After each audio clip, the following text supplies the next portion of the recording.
Hello everybody, and welcome back to another exciting episode of my Pokemon Platinum Let's Play. In the last episode, we started exploring the Wayward Cave and picked up Mira over here. And, well, we ran into a bit of a limit as my 2DS battery started dying. Now, fortunately, I looked up afterwards and it seems like I had battled all of the trainers and gotten all of the items already. But I did do exactly as I said, and I trained all of my Pokemon off-screen until level 26. So, this is what my team looks like now. Punguin did not try to learn any new moves, its moveset is the same. Heracross is also the same.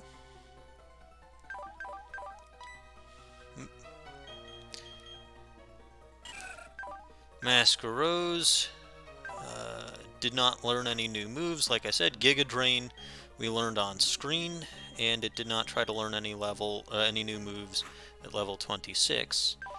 The most changed is, of course, Gligar, who is level 26. Also, that hasty nature does increase speed, but it decreases defense, which is actually a very lousy nature for a Pokemon like Gligar, but I'm not actually resetting anything as far as natures go, so yeah, well, that is what it is. These are its moves now. It did try to learn Fury Cutter off-screen, in addition to learning Feint Attack, but I only wanted to teach it Feint Attack. Feint Attack is actually going to be very useful for the next gym leader, so that's just something that I want to have around. Yeah, now, with that, I think it's about time for us to get out of this dingy cave. What do you think? Actually, I was about to say I don't think I have a repel up, and I was exactly correct. Well, I'm just going to run away from this, because I don't need to do any more training, and I will make sure to remedy this. Excellent. Alright. Now I believe I need to go this way. And down. And down. And down. And look, here we are. It's the exit. Oh, there's the exit. I want to get tougher so I won't be such a scaredy cat. Angie, bye-bye, thank you. And she leaves, and unlike with Cheryl, she doesn't give us anything for escorting her out, but I still say it's worth it to do. You know, this whole area is entirely optional, but, you know, we can get some really good stuff out of it, so, yeah. Anyway, we're back on Route 206. We don't really have anything we need to do here anymore. Oop. So, I'll just cruise down here. Oop.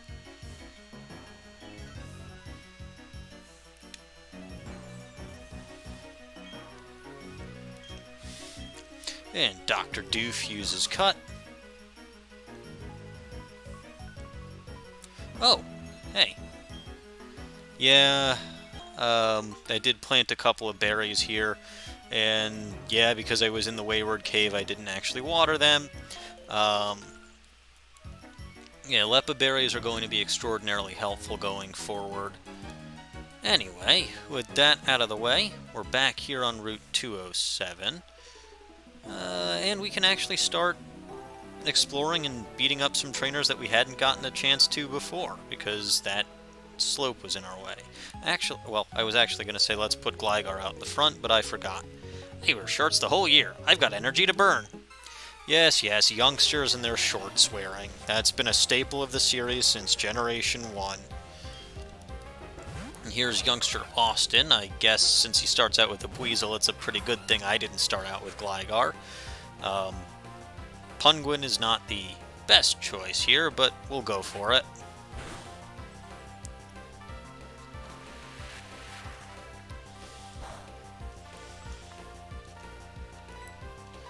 And one more.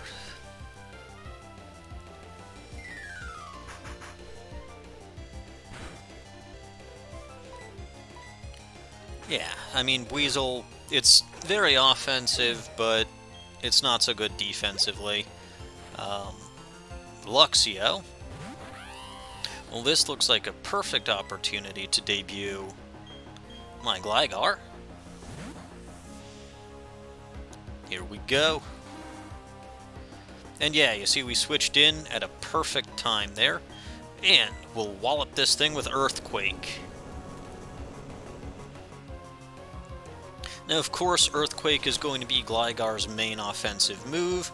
That's going to be something that I keep on it until the very end. I actually have an interesting idea for what I'm going to do with Gligar here, especially considering that I'm using the set mode and not the shift mode. No, he's got his own Gligar. Well, fine then. We'll do a mirror match.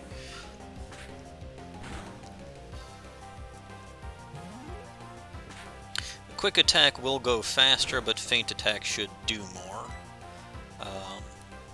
Feint Attack also, if that thing has Sand Attack, Feint Attack can never miss. There's another reason why I wanted to have a move that never misses, aside from Aerial Ace. Or, well, I should say on a Pokemon that's not Heracross. That will become apparent a little bit. Oh yeah, yeah, I think I said Gligar tried to learn Fury Cutter, but I didn't choose to teach it Fury Cutter. That's a Bug-type move. It gets more powerful if it's used repeatedly. It's okay, but the fact that it does pretty much nothing for the first several turns just really doesn't make it worthwhile. And you can see Gligar, even with that minus defense nature, it's a very defensive Pokemon, and I'm just going to quick attack that so that it has no chance of going before me. But yeah, and I'll grant you, some of those moves were not very effective, but, a few of those were doing neutral damage. I couldn't win with just energy. Nothing's really that easy. Nope, no it is not. And we'll actually switch Gligar out to the front for real now, just because we haven't seen it battle, like, hardly at all, because we just caught it. I think there are some good trainers here for it to practice on. Now, over here, there's an item somewhere. Yeah, there we go. There's a rare candy. Actually, there's going to be a really easy way to find... Oh, I actually meant to battle you, but... there's actually going to be a very easy way to find... Wahaha! Laughter brings good fortune. A very easy way to find hidden items in the very near future. Is what I was trying to say before this hiker popped up. Oh, hiker Kevin. Wait, Kevin. Is that like Kevin C., the guy who does the Bulba News Weekly Roundup? What are you doing here, Kevin? You're getting earthquaked by my Gligar, apparently. There we go. Even though, even though that's a physical move, it's being super effective on Geodude, despite its massive high defense. That's enough to take this thing out. Earthquake really is a very powerful move. In general, to say nothing of the fact that we're pretty much only 2 badges in at this point. I will say Earthquake is going to be absolutely useless against the next gym leader. But like I said, Feint Attack should help us with that. And Gligar being fairly defensive will also be fairly helpful. So, like I said last time, it may not be the best ground-type Pokemon you can catch in the general area of Route 206 in the Wayward Cave in Platinum, but I do like it quite a bit, and you'll see here it's probably going to grow to level 27 already, making it the strongest member of our team. I wonder if an Earthquake's going to be powerful enough. Onix is actually ridiculous. I mean, Geodude is defensive, but Onix is even more defensive. So I wonder if it's going to be enough. Hey, it actually... Oh, well, it was a critical. Alright, well, I'm not going to complain. Gain some good experience from that. And grow to level 27. Fantastic. Now, Gligar... Ooh, Screech. That's an interesting move. I'm not generally one for lowering the opponent's stats, but I think I'll take that instead of Quick Attack, just in case I get a chance to do some setup.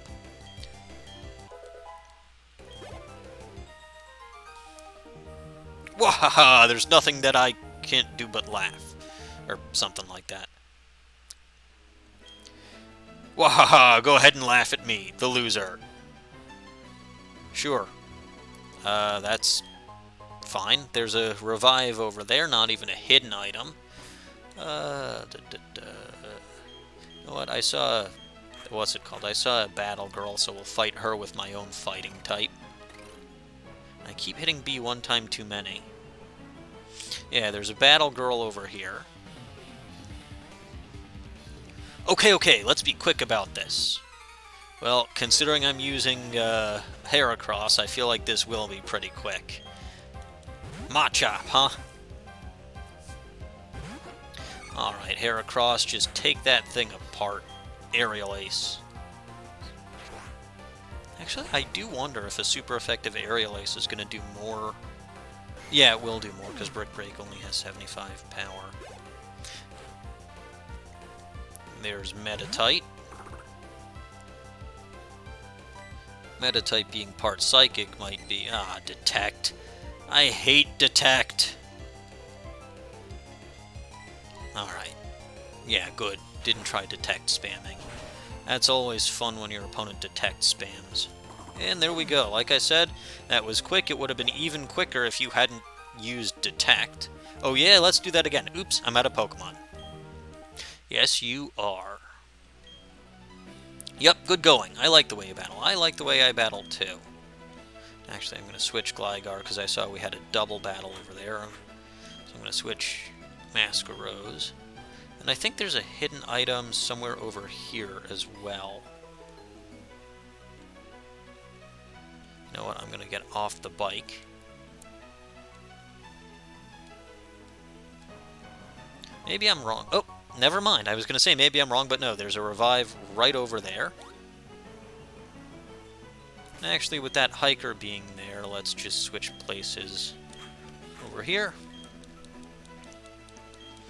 And I just got through Mount Coronet, but I've still got energy to burn.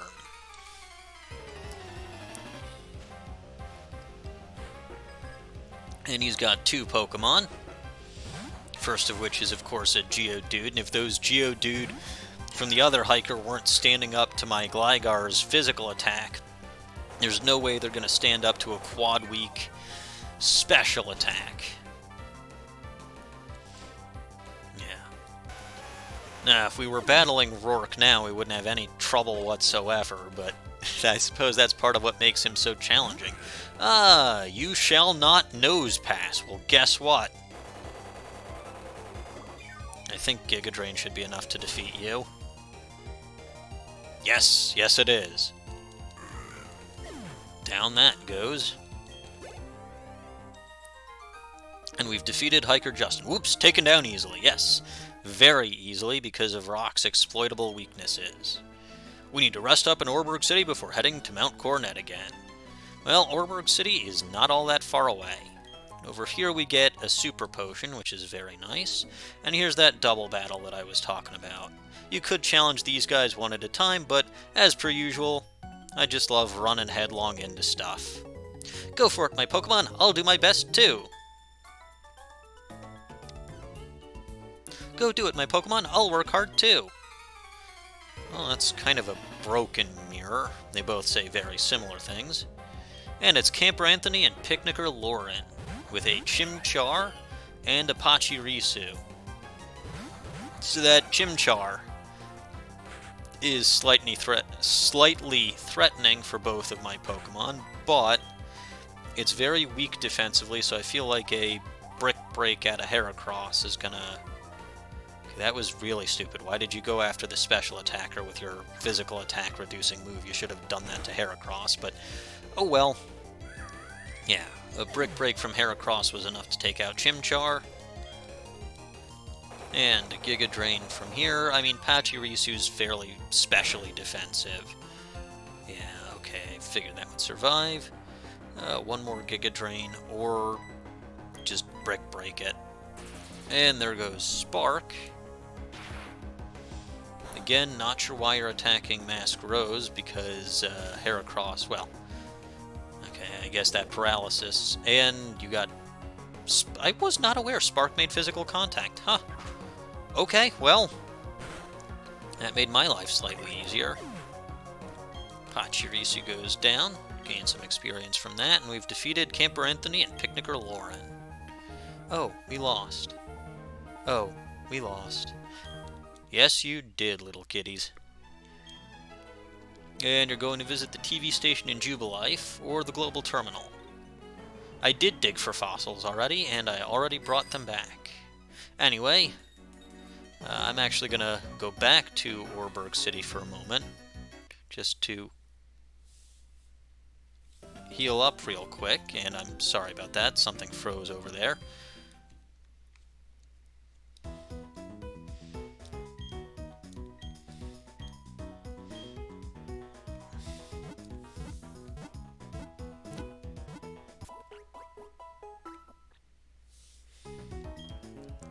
Yeah, there are a few more trainers hanging around, and I figure now is as good a time as any to get some healing in.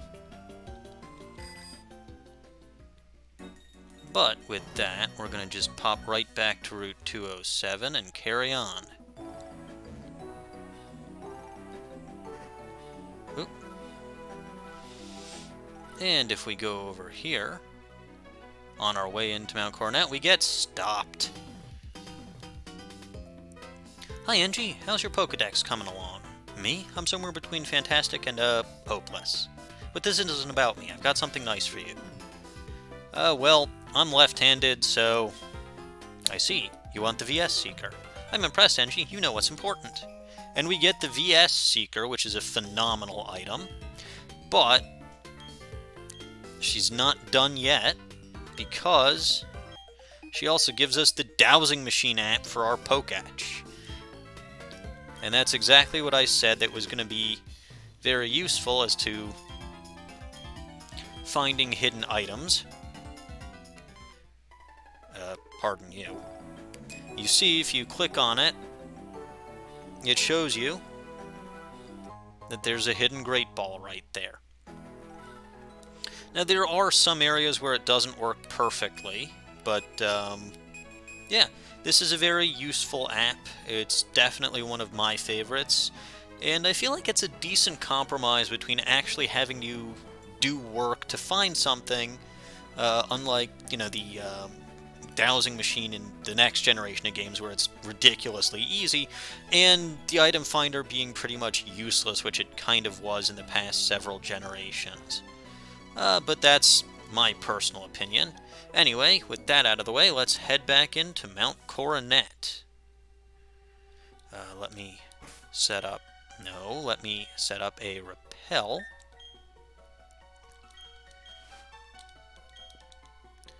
And, as always, check the rocks because there's potentially hidden items there. Of course, you could use that new Dowsing Machine you just picked up to figure out if there are any hidden items hanging around, and as it turns out, there is one. I think I accidentally... Will you stop? There we go. Sometimes they're a little bit more devious and they don't put it on any of the rocks. Now this is just... Oh, it's you. According to one theory, Mount Coronet is where the Sinnoh region began. In a newly created world, a world where only time flowed and space expanded, there should have been no strife. But what became of that world? Because the human spirit is weak and incomplete, strife has spread. This world is being ruined by it. I find the state of affairs to be deplorable. And he doesn't even ask us to step aside. We either just step aside ourselves or he shoves us aside. Either way, he's very rude, but he does seem to keep popping up, so I wonder who he is and what significance he may have to the plot. But more importantly, we can grab a Stardust over there. Now, you can get through either by going through those smashable rocks over there, or by popping through up here. I don't think there's any hidden items hanging around down there now. Alright, with that, we are now on Route 208. Yeah. And Repel's effect wore off, but I don't care. Here's a hiker. If I beat you, will you share some food with me? Buddy, I don't actually carry very much food on me at all. Like, I think I've got some berries, but that's about it.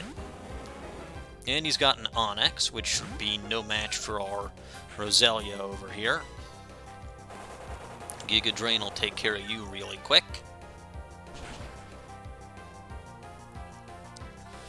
Yeah.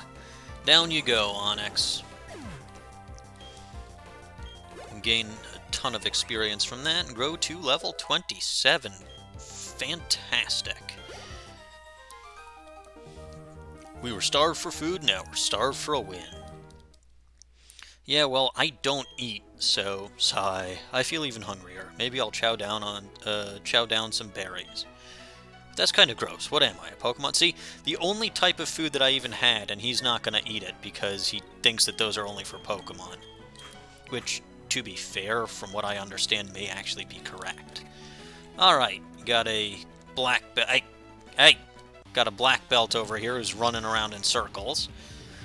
This karate man's going to pulverize you. Them's fightin' words, buddy, and I know exactly how to counter them. With my own fightin' type Heracross. Yeah, I didn't see this coming, did ya? Alright, Aerial Ace it. Boom.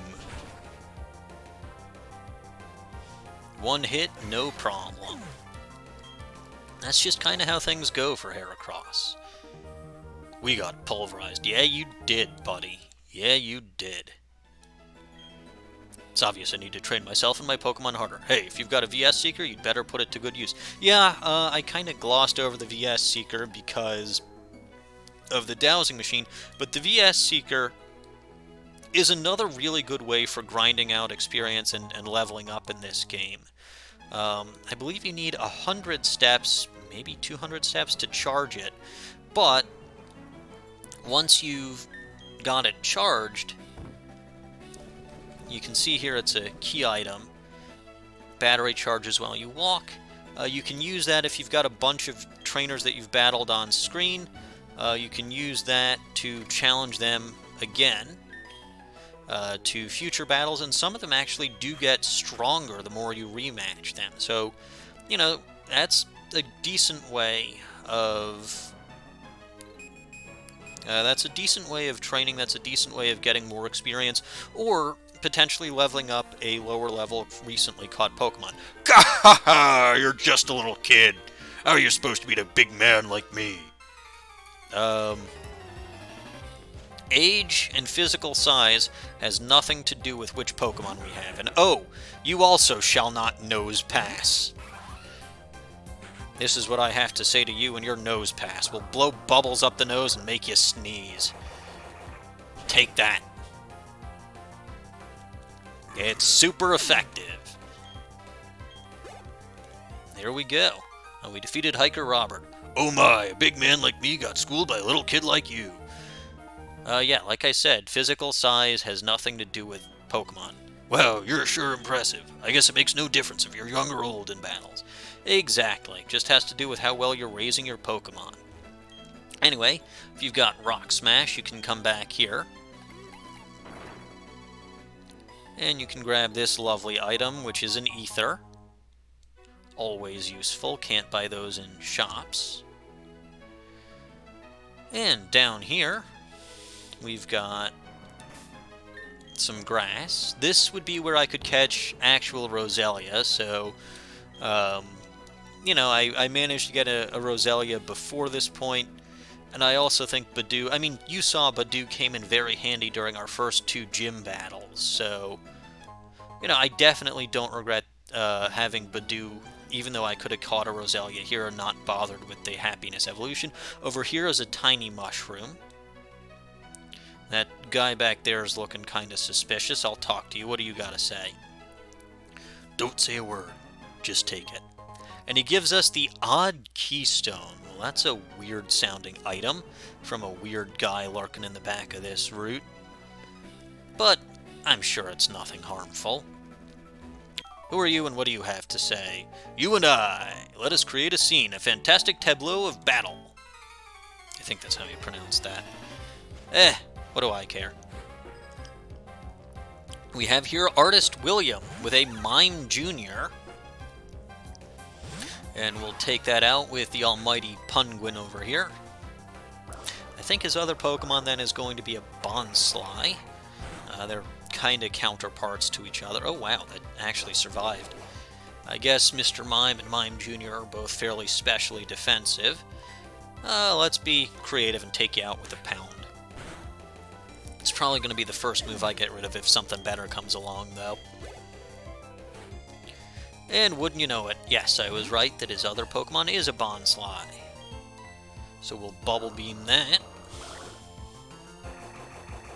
And because it's super effective, that should take care of you really easily. Yep.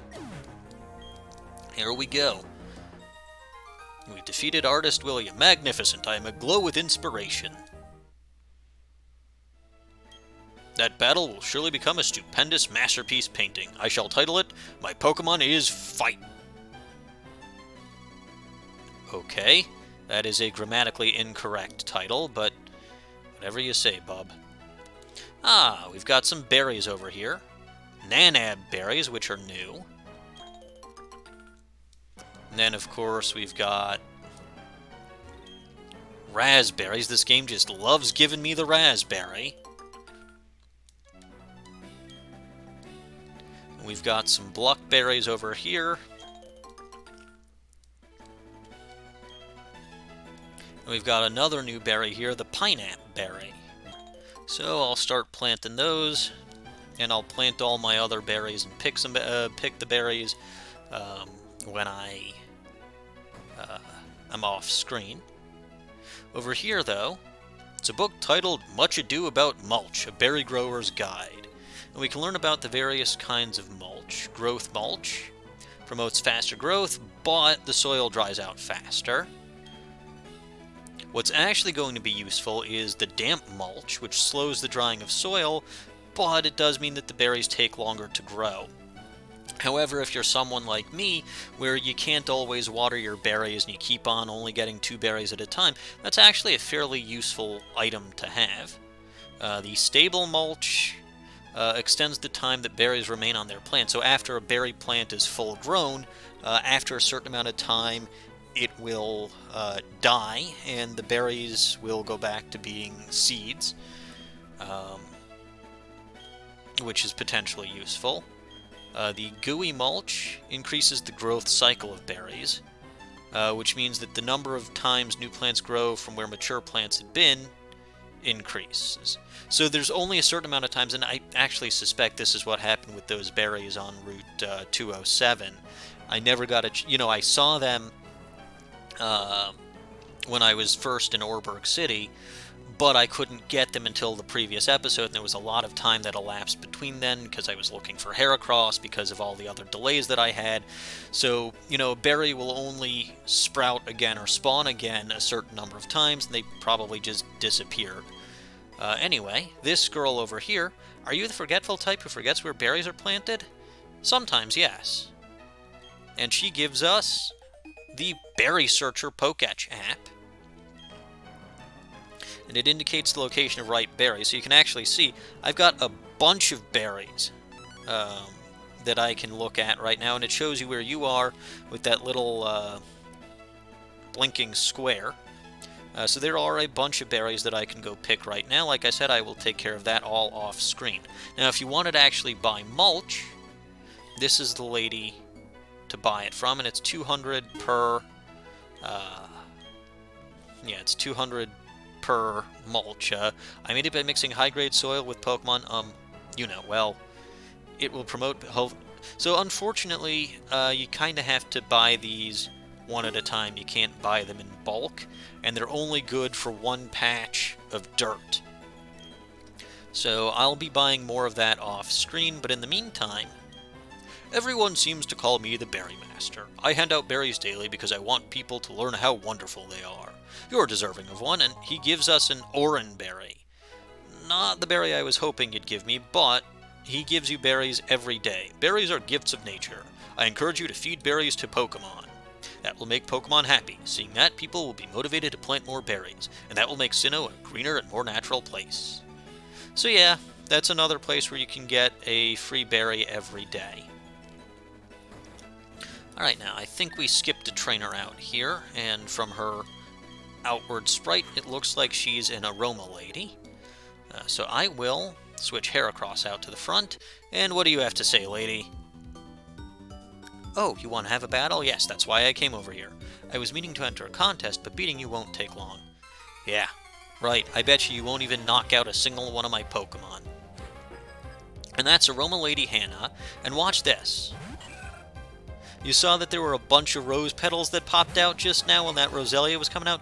Those are ball seals. They're something that I believe is unique to this game. They're nice little things nice little special effects you can put on your Pokeballs, just to create a little flashier entrance for your Pokemon. I don't think that's going to be something that I do, except for maybe when I'm dealing with the contest at a later point. But you know, it's something nice. You could create a custom Pokeball animation, things like that. You know, I believe you can have up to 5 of them at the same time, 5 seals on your Pokeball at the same time. And ooh, not quite level 27. Oh, you have us beaten. Yep, I do. You and your Pokemon have so much energy. I think you would do well in contests too. Well, I hope so. But it's actually going to be a little while before I do contests, because even though we're actually getting to Hearthome City, well, spoilers, right now, I'm not going to do the contests for a while, probably until the end of the game. If you say Hearthome City, I only say this: Pokemon contests. I'm going to enter my darling Pokemon in them. And your darling Pokemon is a Clefairy. And you? Hearthome City is a great place. Every year it gets voted the most desirable place to live in Sinnoh. Well, let's take a look at this place, shall we? And with that, we have arrived in Hearthome City. I'm not actually going to go too far in because, well, I would get assaulted by a bunny rabbit if I went too far into this city. With that, I believe I've set out to do everything that I was planning on doing with this episode. So I will see you all next time.